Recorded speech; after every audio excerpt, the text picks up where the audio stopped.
اللہ تعالیٰ آپ کے مالوں میں برکت عطا فرمائے، زندگی میں برکت عطا فرمائے. بہت زیادہ کام ہے ابھی باقی، تو آپ حصہ لیں، اپنے آپ کو شامل کریں. جنت میں لے جانے والے یہ خزانے ہیں، یہ پیسہ نہیں ہے، یہ خزانے ہیں. جنت میں لے جانے کے لیے آسانیاں پیدا کریں گی یہ انشاءاللہ. اللہ رب العالمین آپ کے ہر روپیے کے بدلے میں آخرت میں ذخیرہ بنائے. اللہ رب العالمین آپ کے ہر تعاون کو قبول فرمائے، اور آج جو ہم قربانی کرنے جا رہے ہیں اس کو بھی قبولیت کا شرف عطا فرمائے. آمین یا رب العالمین. ان الحمد للہ نحمده ونستعینه ونستغفر ونعوذ بالله من شرور انفسنا ومن سیئات اعمالنا. من يهده الله فلا مضل له ومن يضلل فلا هادي له. واشهد ان لا اله الا الله وحده لا شريك له واشهد ان محمدا عبده ورسوله ارسله بالحق بشيرا ونذيرا. اما بعد فان خير الحديث كتاب الله وخير الهدي هدي محمد صلى الله عليه وسلم وشر الامور محدثاتها وكل محدثة بدعة وكل بدعة ضلالة وكل ضلالة في النار. اعوذ بالله السميع العليم من الشيطان الرجيم.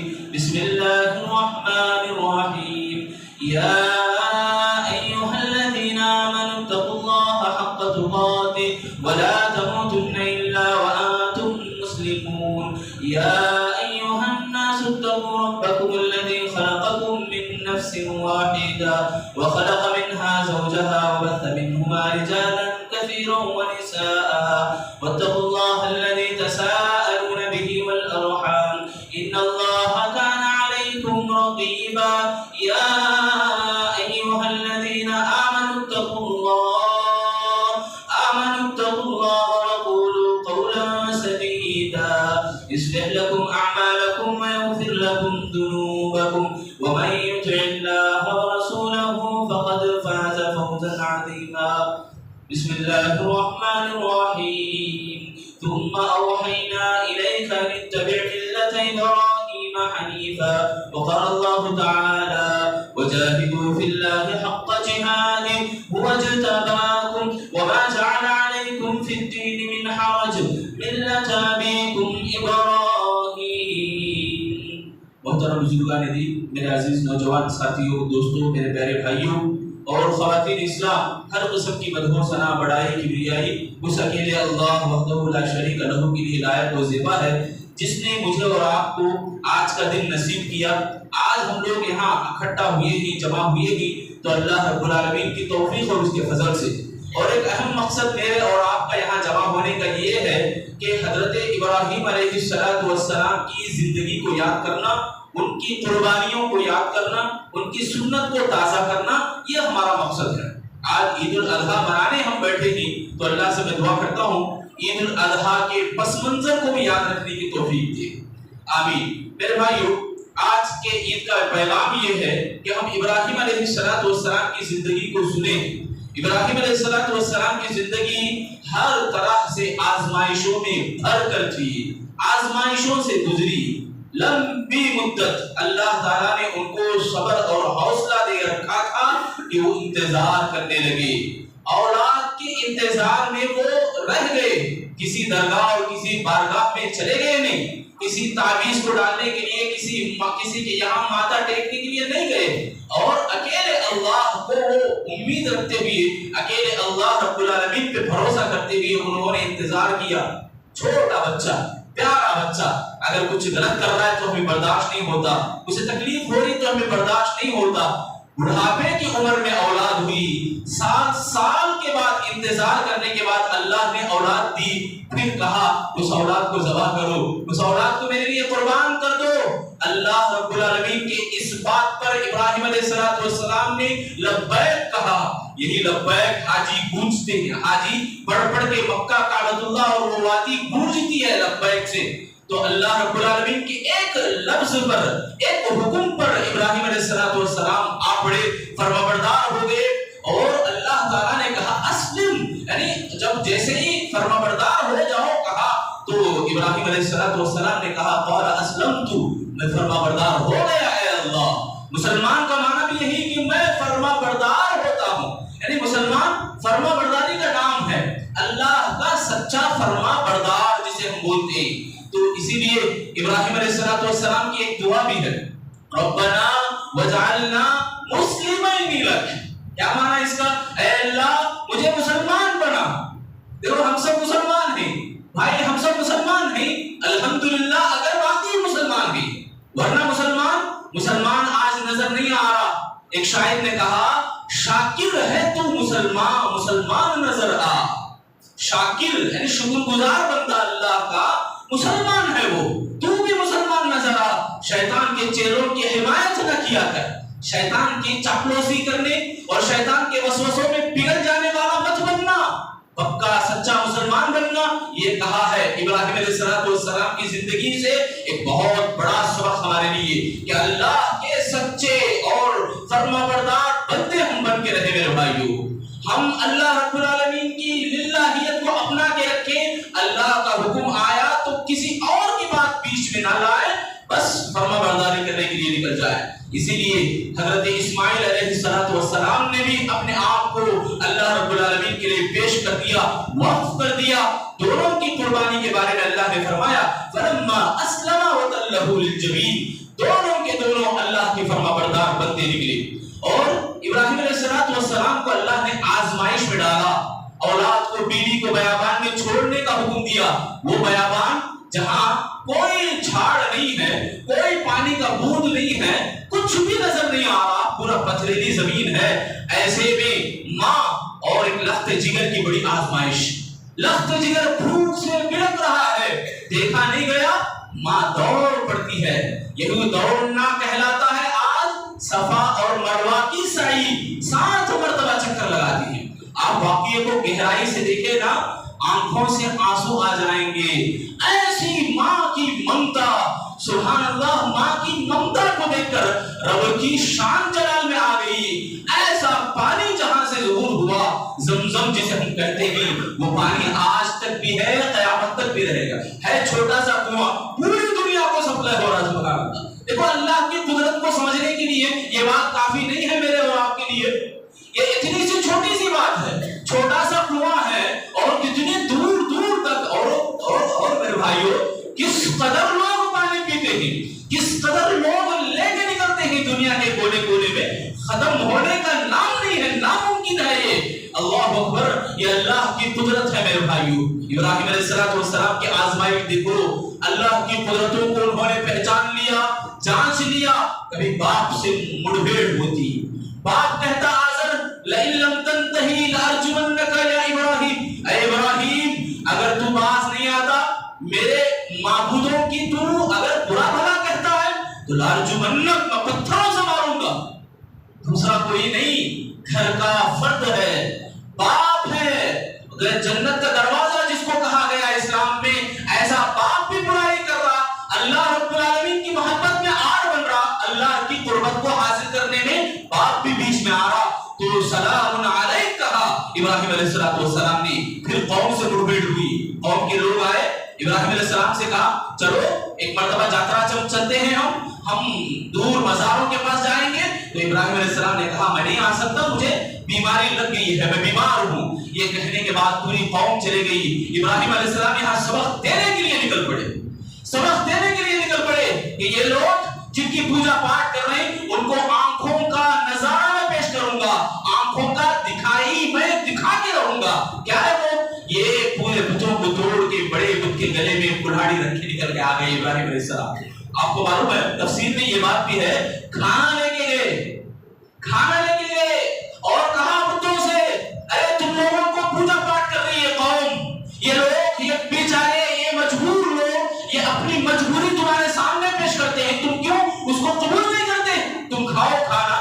اللہ تاکلون, قرآن کی آیت ہے یہ, قرآن کا فرمان ہے یہ. ابراہیم علیہ السلام بتوں سے پوچھتے ہیں کیوں تم کھانا نہیں کھاتے, کیوں تم بات نہیں کرتے, کیوں تم اپنی ہمارے قوم کی, ہمارے بھائیوں کی مجبوری دور نہیں کرتے. پوچھتے ہیں بتوں سے, اس کے بعد توڑتے ہیں, اس کے بعد گلے میں کلہاڑی رکھ کے آ جاتے ہیں. پورا واقعہ ہے انبیاء میں, سورۃ الانبیاء سورۃ نمبر 21 ہے, آیت نمبر آپ پڑھ کے دیکھیں. ابتدائی یعنی رکوع کے بعد بسمر 8 بسمر 9 آیت نمبر ہے, اس میں اللہ رب العالمین نے پورا واقعہ نقشہ کھینچا ہے. کہا دیکھو پوری قوم آئی, دیکھی اور ابراہیم علیہ السلام کا نام آیا، ابراہیم علیہ السلام کو سامنے کھڑا کے کہا اے ابراہیم تم نے کیوں ایسا کیا؟ تو ابراہیم علیہ السلام نے جواب دیا قال بل فعل کبیرہم ھذا فاسألوہم ان کانوا ینطقون، ارے یہ بڑا کچھ جو ہے نا اس کے گلے میں کڑھاڑی ہے، اس سے پوچھو نا، اس سے پوچھو، وہ تو موجود ہے، میں موجود نہیں ہوں یہاں، اور یہ صاحب توڑ پھاڑ کے وہاں بیٹھا ہے وہ کلاڑی رکھ کے، اس سے پوچھو کیا وہ بات نہیں کرتا؟ اللہ اکبر، پوری قوم پشیمان ہو گئی، افسوس کرنے لگی، اور وہ واقعہ میرے بھائیوں بڑا آنکھوں کو کھول دینے والا ہے ہمارے لیے۔ بادشاہ ایک طرف، پوری گاؤں ایک طرف، پورے کے پورے لوگ ایک طرف، اکیلے تنہا ابراہیم علیہ السلام تھے۔ اور راز میں بتاؤں، راز، اس راز کو یاد رکھو میرے بھائیوں، اس راز کو اپنا کے رکھو، انشاءاللہ یہ کام آنے والا ہے۔ کیا ہے راز؟ یہ کہ اللہ پہ بھروسہ، یہ کہ توحید، یہ کہ اقتائیت کو ماننا، عقیدہ جو دل کے اندر پیوست ہے ابراہیم علیہ السلام کے، وہ اس کے اندر کچھ بھی آج نہ آنے دیا، اور پوری کی پوری گاؤں والے آگ لگائے اور کہا لگاؤ آگ، ابراہیم کو ڈالو اس آگ میں۔ تو سبحان اللہ، آگ جو جلانے کا کام کرتی ہے وہ رب کے حکم سے کرتی ہے۔ اللہ نے حکم دیا قلنا یا نار کونی بردا وسلاما علی ابراہیم، میرے ابراہیم خلیل کے لیے آگ تو ٹھنڈی ہو جا، تو ٹھنڈی ہو جا، ایسی بھی ٹھنڈی نہیں کہ سلامتی والی بن جا، ٹھنڈی ایسی بھی نہیں کہ تکلیف دینے والی ہو، بلکہ سلامتی والی بن جا۔ یہ آگ کو بجھانے کے لیے حدیث میں آتا ہے مینڈک بھی کوشش کرا، حدیث میں آتا ہے اللہ کے نبی سے پوچھا گیا اے اللہ کے نبی مینڈک کو مارنا کیسا ہے؟ اللہ کے نبی صلی اللہ علیہ وسلم نے فرمایا کہ آگ کو بجھانے کے لیے مینڈک 2 قطرے پانی منہ میں لے کے آیا تھا۔ آج ہمیں بولتے نا ارے میرے ایک سے کیا ہوگا، میرے اکیلے سے کیا ہوگا۔ یہاں ایک بہترین مثال ہے یہ کہ ہمارے سے جیسی طاقت اور جیسی استطاعت، جیسی کوشش ہوتی ہے، وہ کوشش کبھی کر کے رہنا ہے میرے بھائی۔ اللہ یہی فرما رہا ہے وجاہدوا فی اللہ حق جہادہ، مجاہدہ کرو، محنت کرو، اللہ کے اس حق کو عام کرنے کی کوشش کرو۔ کبھی غیر مسلموں کو مسجد میں بلاؤ، یہ لوگ ہمارے دشمن بنے پڑے ہیں، ان کے بیچ میں ہم اللہ کی بات لینے سے آج گھبرانے کا جو ماحول پیدا ہوا، یہ ماحول ایسا نہیں ہے میرے بھائیوں، ہونے کا نہیں تھا ایسا، ہم ویسا کریٹ کر رہے ہیں، ہم نہیں بتا رہے، ہم حق بات کو ان کے پاس لے کے نہیں جا رہے۔ کبھی ان کو لے کے آؤ، ہمارا رہن سہن دیکھیں گے وہ، ہماری عبادتوں کو دیکھیں گے وہ، ہمارا شانتی اور سکون والا دھرم کو وہ دیکھیں گے اور سنیں گے، تو آگے بڑھ کے وہ بھی اسلام قبول کر سکتے ہیں۔ اللہ رب العالمین ان کو بھی توفیق دیتا ہے۔ یہ دین، یہ اسلام میرے اور آپ کا نہیں ہے، یہ امانت ہے میرے بھائی۔ آپ کے پاس کوئی امانت ہے تو اس کو لوٹانا آپ کا فرض ہے، یہ سیف ٹو سیف ہمارا بھی امانت کا معاملہ ہے یہ دین کے معاملے میں۔ بہرحال آگ کو ٹھنڈی کرنے کے لیے اللہ نے حکم دیا، اس آگ کے سلسلے میں ایک شاعر نے بڑے اچھے انداز سے کہا آج بھی براہیم سا ایمان جو پیدا ہو، آج بھی جو براہیم سا ایمان پیدا ہو، آگ کر سکتی ہے انداز گلستہ پیدا۔ یعنی آج بھی ہم ایمان اور توکل اور توحید کو ہمارے دلوں میں بٹھائیں، دل کے اندر اللہ رب ذوالجلال سے بڑھ کر کسی سے محبت نہ ہو، دل کے اندر اللہ رب العالمین سے بڑھ کر اکتاحیت اور خلوص کسی سے نہ ہو۔ یہ اگر آ گیا تو میرے بھائیوں سمجھ جاؤ جاگ گئے ہیں مسلمان۔ یہ اگر آ گیا تو سمجھ جاؤ اسلام سبحان اللہ عام ہونے والا ہے، اسلام کا بول بالا ہونے والا ہے۔ یہ اگر آ گیا اللہ پہ توکل اور بھروسہ اور توحید اور للہیت، وہ خلوص، وہ امید، وہ خوف و رجا، اللہ سے بڑھ کر کسی سے نہیں ہونا میرے بھائی، اللہ سے بڑھ کر کسی سے نہیں ہونا۔ آپ آگے بڑھو، یہ قدم آگے بڑھو، یہ قدم، یہ زمین پکار رہی ہے ہمارے قدموں کی چاٹ کے لیے۔ آؤ آگے بڑھ کے، اللہ مدد کرنے والا ہے۔ جیسے ابراہیم علیہ السلام کو اللہ نے مدد کیا، آگ کو ٹھنڈی کر دیا، پھر آگے دیکھو کیسی کیسی آزمائشیں ابراہیم علیہ السلام کی زندگی میں آئی۔ اسی لیے اللہ تعالیٰ نے ابراہیم علیہ السلام کو کہا امام، ان ابراہیم کان امۃ قانتا للہ حنیفا، یعنی ابراہیم علیہ السلام ایک امت کے امام ہیں، پوری برادری کے امام ہیں ابراہیم علیہ السلام۔ اور میرے بھائیوں یہ بھی میں بتاؤں کہ اللہ تعالیٰ کہا وَإِذِ ابْتَلَىٰ إِبْرَاهِيمَ رَبُّهُ بِكَلِمَاتٍ فَأَتَمَّهُنَّ قَالَ إِنِّي جَاعِلُكَ لِلنَّاسِ إِمَامًا قَالَ وَمِن ذُرِّيَّتِي قَالَ لَا يَنَالُ عَهْدِي الظَّالِمِينَ۔ رزق کے معاملے میں اللہ تعالیٰ ہر کسی کو دیتا ہے روزی روٹی. اللہ کے ساتھ ناشکری کرنے والے, شرک کرنے والے, کفر کرنے والے اور اسلام دکھانے والے, شکر گزاری دکھانے والے, سارے کے سارے لوگوں کو اللہ رزق دے دیتا ہے, روزی روٹی لکھ دیتا ہے. اس کی زندگی میں جتنا دانا ہے اتنا اس کو مل کے رہے گا. مگر ایمان, مگر توحید, مگر اسلام ایسا نہیں ہے. ابراہیم علیہ السلام کے بارے میں کہا کہ اے ابراہیم ہم تم کو امام بناتے ہیں. ابراہیم علیہ السلام نے سوال کیا, اے اللہ میری ذریت کا کیا؟ یعنی ہمیشہ ابراہیم علیہ السلام دعائیں کرتے, اولاد کی فکر میں دعائیں کرتے, اپنے گھر بار کی فکر میں دعائیں کرتے. ابراہیم علیہ السلام کی دعاؤں کا نتیجہ ہی تھا کہ اللہ کے نبی فرماتے ہیں کہ میں میرے ابو ابراہیم علیہ السلام کی دعا کا نتیجہ ہوں, دعا کا نتیجہ ہوں. اور یہ بات یاد رکھو کہ ایمان اور اسلام, اللہ کے نبی صلی اللہ علیہ وسلم ابراہیم علیہ السلام نے کہا کہ میری ذریت کو بھی امام بنا, تو اللہ نے کہا لا ینال عہد الظالمین. یہ امامت یعنی ایک عہدہ, یہ ایمان کو بانٹنے والا, اسلام کو عام کرنے والا, یہ ہنر, یہ ایمان اسلام ہم نااہل لوگوں کو نہیں دیتے, نااہل لوگوں کو نہیں دیتے.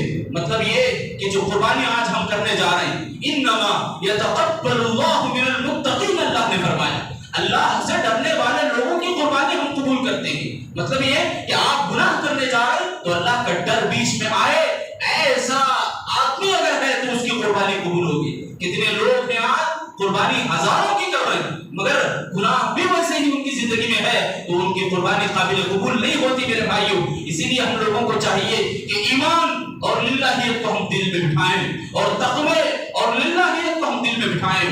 وہ واقعی آپ کو یاد ہے, 3 آدمی جو غار میں پھنسے تھے, ان میں سے ایک نے یہ دعا کی, اے اللہ میرے چچیری بہن کے اوپر میری بری نگاہ تھی, میں اسے کب سے پھنسانا چاہ رہا تھا مگر وہ پٹ نہیں رہی تھی. ایک مرتبہ وہ پیسوں کی مجبوری میں میرے پاس آئی, آ کے پیسے مانگنے لگی, میں اپنی خواہش کو ذہن رکھا, ظاہر کیا, اور وہ جب تیار ہو گئی میں اس کے پیروں کے بیچ میں بیٹھا تھا, گناہ کرنے کے قریب تھا. اس نے کہا اے میرے بھائی اللہ سے ڈر لے, اللہ سے ڈر جا. یہ اللہ کا جو ڈر تھا سبحان اللہ, وہ ڈر میرے دل میں بیٹھ گیا. اے اللہ میں نے اسی وقت وہ گناہ چھوڑ دیا تو مصیبت کا یہ پتھر ہٹ گیا. سیم ٹو سیم معاملہ آدم علیہ السلام کے 2 بیٹوں کا ہے کہ ایک بیٹا قربانی پیش کیا, اللہ قبول کیا, دوسرے بیٹے کی قربانی قبول نہیں ہوئی. نہ ہونے کی وجہ یہی تھی میرے بھائیوں کہ وہ تقوی والا تھا جو قربانی کی, جس کی قربانی قبول ہوئی. جو قربانی جس کی قربانی قبول نہیں ہوئی وہ تقوی والا نہیں تھا. ہم لوگوں کو چاہیے کہ اللہ کے ڈر کو ہم بٹھائیں دلوں میں, اللہ سے بڑھ کے کسی سے نہ ڈریں, اور امید اللہ سے لگائیں, لو اللہ سے رکھیں, کسی اور سے زیادہ نہ رکھیں. یہی پیغام ہے آج کی عید کا کہ ہم اللہ رب العالمین کی توحید کو ہم دل میں بٹھائیں, اللہ کو چھوڑ کر, اللہ سے بڑھ کر کسی اور سے محبت نہ کریں, کسی اور کی یہاں پوجا پاٹ کرنے کے لیے نہ جائیں. بہرحال میرے بھائیوں, وہ ابراہیم علیہ السلام کی زندگی کا خلاصہ اور نچوڑ یہی تھا کہ راز یہی تھا کہ توحید, اکیلے اللہ کے اوپر امید, توکل, بھروسہ, یہ ساری چیزیں اللہ سے بڑھ کر کسی کے اوپر انہوں نے نہیں کیا. تو ہمارے لیے بھی یہی ہونی چاہیے کہ اس راز کو ہم اپنی زندگی میں فٹ کریں, اس راز کو ہم اپنا کے دیکھیں, پھر دیکھو راستے ہموار ہو کے رہیں گے انشاءاللہ. اللہ سے میں دعا کرتا ہوں اللہ رب العالمین مجھے اور آپ کو جو باتیں آج سنیں گی, ہماری جو قرآن اور حدیث کی باتیں آج سن کے ہم اللہ رب العالمین ہمیں سمجھنے اور اس کے اوپر عمل کرنے کی توفیق عطا فرما. الہ العالمین ہمارے گناہوں کو معاف فرما. اے اللہ ہمارے یہاں بیٹھنے کو قبول فرما. اے اللہ ہم جو مل جل کے بیٹھے ہیں, قریب قریب جیسے بیٹھے ہیں, ایسے کہ ہمارے دلوں کو قریب کر دے, ہمارے دلوں میں آپس میں ایک دوسرے سے محبت کرنے کی توفیق عطا فرما. اتحاد کی ہم سب کو توفیق عطا فرما. ملنساری کے ساتھ بھی جینے کی توفیق عطا فرما. اے اللہ جہاں جہاں بھی مسلمان مظلوم ہیں ان کی غیبی مدد عطا فرما, ان کے حق میں ہمیں دعائیں کرنے کی توفیق عطا فرما. ہمارے والدین کے اوپر رحم و کرم کا معاملہ فرما. اے اللہ ہمارے والدین کو جنت نصیب فرما. اے اللہ جن کی بھی جو بھی نیکی اسلام کے حق میں, اسلام کی راہ میں خرچ ہوئی ہے, جو بھی کوشش ہمیں کرنے جا رہے ہیں, اللہ تمام کوششوں کو کامیابی تک لے کے جا, کامیابی نصیب فرما. اے اللہ ہم تمام کو حقیقی معنوں میں, سچے معنوں میں کامیابی کیا ہے اس کو سمجھنے کی توفیق دے. صحیح کامیابی آدمی وہ ہوتا ہے, صحیح کامیاب آدمی وہ ہوتا ہے جو اپنے آپ کو جہنم جہنم سے آزاد کر کے جنت میں داخل ہو جائے، ایسی کامیابی میں عطا فرما۔ اے اللہ ہم تمام کو جب تک زندگی دے رکھی ہے اس وقت تک ایمان کے اوپر ثابت قدمی کے ساتھ رہنے کی توفیق دے، ہم سب کو موت کے بعد کی تیاری کرنے کی توفیق عطا فرما، قبر میں جانے سے پہلے قبر کی تیاری کرنے کی توفیق عطا فرما۔ جو بھی ایمان کی حالت میں وفات پائے ہیں اللہ ان کی مغفرت عطا فرما، ان کی قبروں کو کشادہ فرما، ہم سب کو بھی ان سے عبرت حاصل کرنے کی توفیق عطا فرما۔ کبھی کبھی قبرستان جا کر خالی جگہ دیکھ کر وہاں ہمیں بھی یہاں دفن ہونا ہے یہ سمجھنے کی توفیق عطا فرما، عبرت حاصل کرنے کی ہم سب کو توفیق دے۔ اے اللہ ہم تمام کو دین کے کام کو آگے بڑھانے کی توفیق دے، جو بھی اللہ تیری راہ میں خرچ کرتے ہیں اس کو قبول فرما لے، روپے روپے کے بدلے میں آخرت کا ذخیرہ بنا دے۔ اے اللہ ہم سب کو جیسے بیٹھنے کی توفیق بخشی ہے، جنت میں داخل ہونے کی بھی توفیق عطا فرما، جہنم میں لے جانے والے جتنے بھی کام ہیں اللہ ہم سب کو دور کر دے، ان تمام کاموں میں ہماری دوری پیدا فرما، اور جنت میں لے جانے والے اعمال کو کثرت سے کرنے کی توفیق دے، اور ہم سب کو جنت میں لے جانے والا بنا۔ اے اللہ ہم سب لوگوں کو مل جل کے اتحاد کے ساتھ رہنے کی توفیق دے، آخری سانسوں میں جب ہمیں پہنچا تو ہماری زبانوں پر کلمہ طیبہ جاری فرما، آمین یا رب العالمین، وآخر دعوانا ان الحمد للہ رب العالمین۔ السلام علیکم ورحمۃ اللہ۔